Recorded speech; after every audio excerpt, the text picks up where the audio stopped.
Hey guys, this is Kingpin PKR 316. I got some books recently, so I thought I'd make a whole video. This is Amazing Adventures featuring Beast, number 11. This is actually the first one where he has Blue Fur in. If you look online, this is going for a lot. This is definitely a mid-grade book. There's a lot of the spine's pretty banged up, but I wasn't looking to spend what you would get for a 9.0 copy, which would be hundreds of dollars. So for the price I picked this up, I thought it was pretty cool. The pages are really white, and the cover seems to have a lot of color on it, so I was happy with that.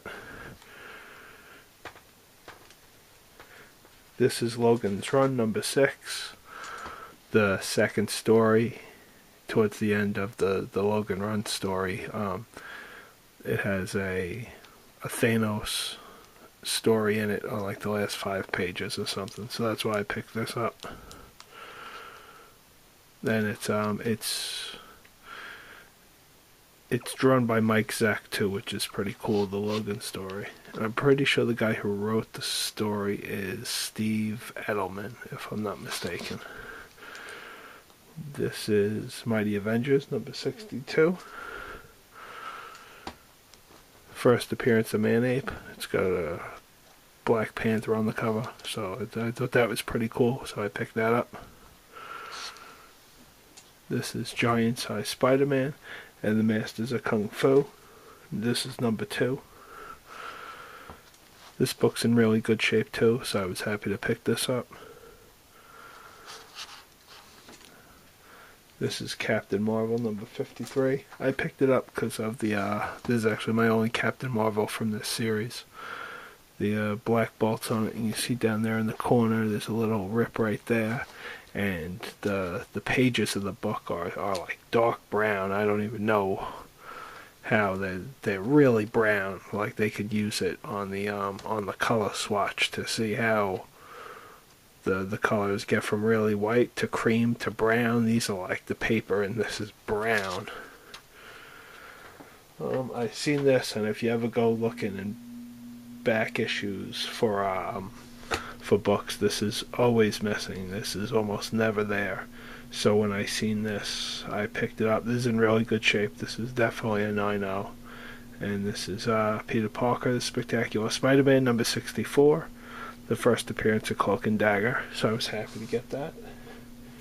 Here are some other back issues I got before I get to my other books, trying to get my Amazing Spider-Man run. No keys on this one, but they're just filler issues so I could get the run. This is 231. 259. I always like this cover. I have 260 and 261. This is 262.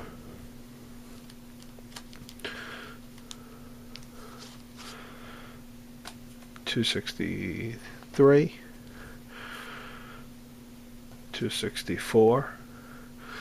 I don't have 265. That's the first appearance of Silver Sable, and that's always missing too if you ever look in the Spider-Man bins. This is 266. It's a cool black cover. The black costume. This is 267.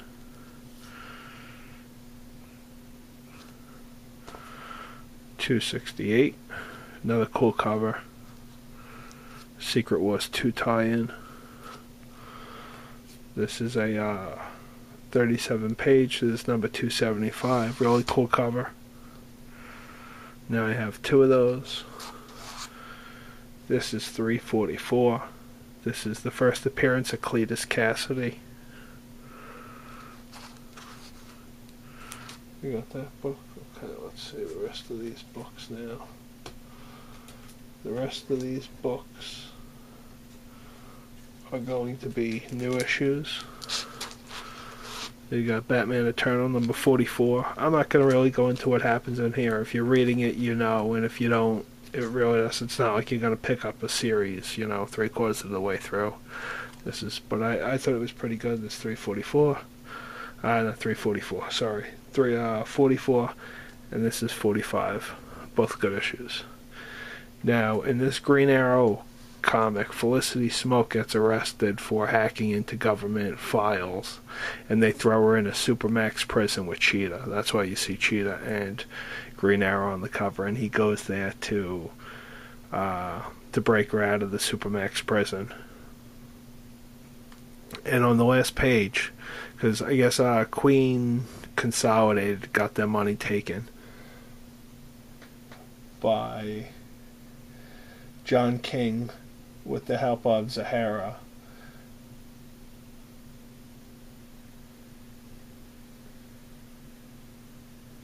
And Cheetah turns out to be Felicity's cellmate, who threatens to kill her when the lights go out for helping to send friends of hers to prison. Green Arrow, like I said, breaks in and saves her. And on the last page, Batman, Katana, Arsenal, and some others that I forget at the moment are there to help Queen battle John King in the next issue. So I'm kind of looking forward to that. This continues the Anarchy story. Batman and Harvey Bullock try to figure out what Anarchy's motive is for this, and Harvey actually gets stabbed in this, so we'll have to see what happens with that. And also Anarchy kidnaps the Mad Hatter and brings him to the people. If you read this book, Anarchy handed out a bunch of white masks to give people anonymity and kind of a fresh start, and I guess the masks have Mad Hatter's tech in them, so Anarchy took him to took the Mad Hatter to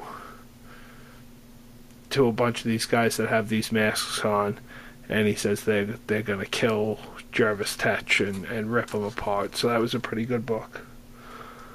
This is Aquaman number 39. And this continues the Maelstrom story. Now he's on the search. Aquaman's on the search for Atlanta, which is her mother, and they fight these rock creatures when he pushes on the tablet to open up the gate, I guess, the portal to the Maelstrom. Him and Mira have to fight these creatures to get through, and that's what you see they get through. And on the last page, he finds his mother, but it sounds like his mother's getting ready to fight him when that he shouldn't have broke through the portal. So we'll have to see what happens in number 39. This is He-Man, the Attorney of War number 2. This was a very cool book. The Snake Men battle the Horde for control of Mount Zor. Man-at-Arms takes Roboto to disable the Horde disruptor that can track enemies and tell when they are near. He-Man defeats Spydor. If you remember Spydor as a kid, it was a pretty cool vehicle. Mantena is the main bad guy in this particular issue, and while Man-at-Arms disables the disruptor, him and Roboto are attacked by Flying Horde, and Roboto is damaged, sending both of them plummeting to Eternia. And that's where the issue ends, so we'll have to see how Man-at-Arms comes out. I'm sorry, I have a little bit of a cold, so that's why if I sound funny, that's the reason. Now, this book I dropped. This was a pretty decent issue, but I still dropped it. I'm done with it.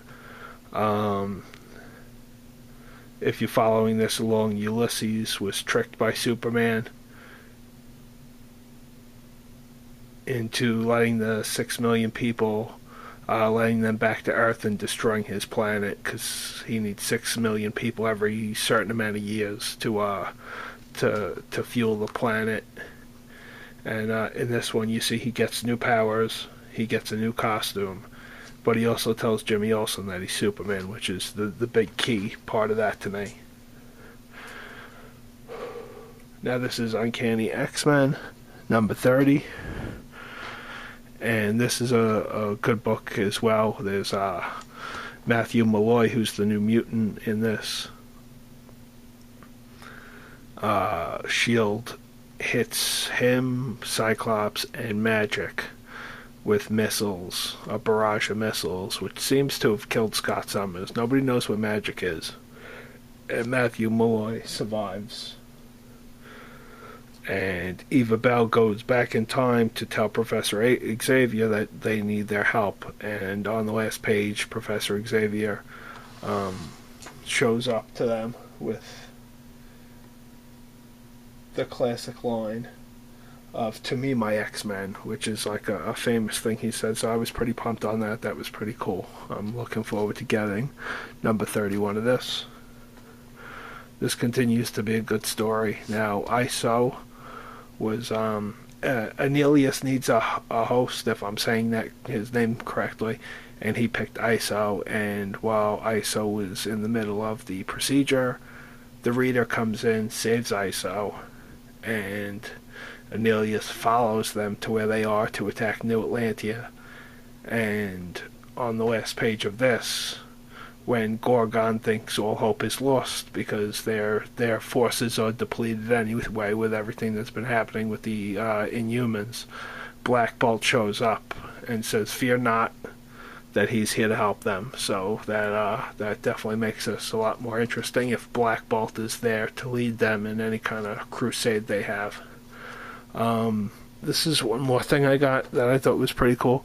This is the X-Men version of the Deadpool pop figure.